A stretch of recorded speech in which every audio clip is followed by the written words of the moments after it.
Champion, कैसे हैं आप सब। तो बात करते हैं एल्गी ट्री की, जो पॉल्यूशन कम करने में मदद कर रहा है और एक नया इनोवेशन है। करंट अफेयर्स का सवाल है, आप सोचोगे ऐसे क्यों, तो थोड़ा सा टेक्नोलॉजी से एक सेफ डिस्टेंस बनाने की कोशिश कर रहे हैं, क्योंकि ऐसा ना हो कि हम लोग भी उसके गुलाम हो जाएं, है ना। तो थोड़ा सा उसकी कोशिश की जा रही है और बहुत बांधना नहीं है खुद को किसी भी चीज में, तो थोड़ा फ्री होके पढ़ाना भी है और आपको पढ़ना भी है। हम लोग बात करें एल्गी ट्री की। भोपाल में, भारत का पहला शहर है भोपाल, जिसने पॉल्यूशन को कंट्रोल करने के लिए एल्गी ट्री का यूज किया है।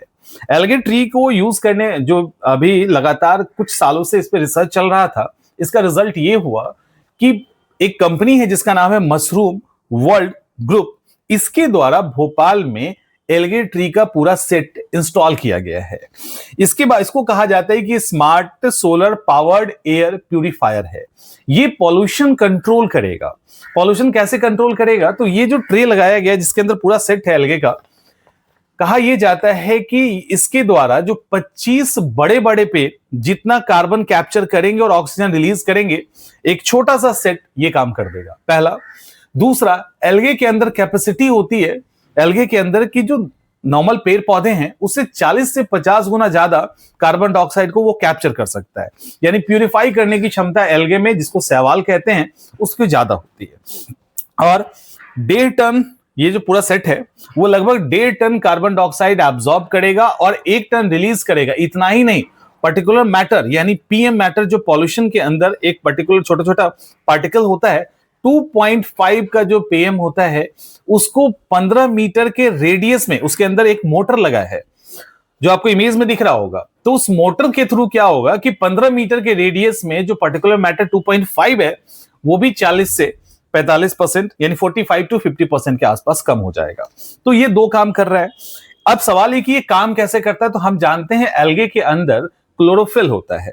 उस क्लोरोफिल के कारण वो फोटोसिंथेसिस की क्रिया करता है, प्रकाश संश्लेषण की क्रिया करता है, जिसमें कार्बन डाइऑक्साइड को एब्जॉर्ब किया जाता है और ऑक्सीजन को रिलीज किया जाता है। एक तो ये, और ये जो माइक्रो एल्गे है, जो सूक्ष्म शैवाल है, इसको पानी के टैंक में आसानी से रखा जा सकता है। बड़े बड़े शहरों में पेड़ लगाना कितना मुश्किल काम है, पेड़ के लिए जगह ही नहीं है, पार्क के लिए जगह ही नहीं है। वैसी स्थिति में इसको स्ट्रीट लाइट के पास, बिजली के खंभे के आसपास, यानी ऐसे कोई भी छोटे छोटे जगहों पे प्लांट किया जा सकता है, इंडस्ट्रियल एरिया में प्लांट किया जा सकता है, जहां पे बहुत कम जगह में कार्बन कैप्चर करना ज्यादा इजी हो जाएगा। और जब ये पॉल्यूशन को एब्जॉर्ब कर लेते हैं, तो ये जो एल्गे है वो बायोमास में कन्वर्ट हो जाता है। उसके बाद भी हमारे काम का होता है, और ये क्या काम का होता है, तो ये हमारे लिए फर्टिलाइजर बन जाता है, खाद बन जाता है। तो ये सारी चीजें हैं। अब सवाल है कि एल्गी क्या होता है, शैवाल क्या होता है।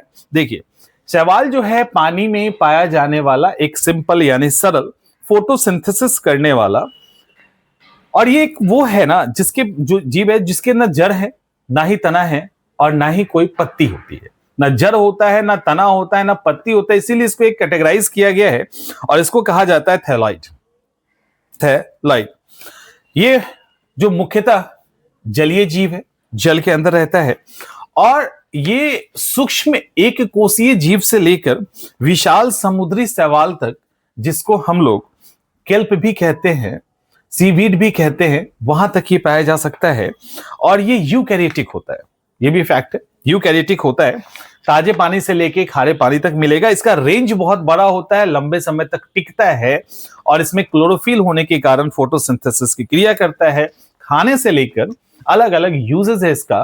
खाने में जैसे स्पिसलिना उर्वरक के अंदर बायोफ्यूल के लिए हम इसका यूज करते हैं।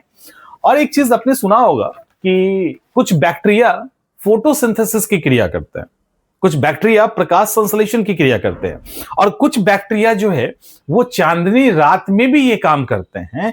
तो वो एल्गे ही होता है, ब्लू ग्रीन एल्गे, जिसको साइनोबैक्टीरिया भी कहते हैं। ये साइनोबैक्टीरिया बैक्टीरिया प्रजाति का है और फोटोसिंथेसिस का काम करता है। तो ये सारी चीजें हैं। समुद्री शैवाल बहुत बड़े बड़े होते हैं, इसको सीवीड या केल्प कहते हैं। और तालाब में पाए जाने वाला ग्रीन एल्गे, जो आप देखोगे कहीं तालाब में तो बहुत तेजी से फैला होता है। तो एल्गे अलग अलग तरह के दिखते हैं, और ये फोटोसिंथेसिस के लिए अब इसका यूज किया जा रहा है, पॉल्यूशन कंट्रोल करने के लिए, कार्बन को कैप्चर करने के लिए। बेसिकली कार्बन को कैप्चर करना यानी ग्लोबल वार्मिंग से लेकर ये पॉल्यूशन दोनों को कंट्रोल करने में काम आएगा। इसका यूज शुरू कर दिया गया है ट्रायल बेसिस पे भोपाल में। धीरे धीरे करके अगर ये सक्सेसफुल रहा और 1 मई को इंस्टॉल किया गया था, धीरे धीरे करके इसको भारत के अलग अलग क्षेत्रों में यूज किया जाएगा। तो ये रहा आपका एल्गे ट्री के बारे में इंफॉर्मेशन। काफी है ना, इतना काफी है किसी भी एग्जाम के लिए। मिलते हैं नेक्स्ट सेशन में।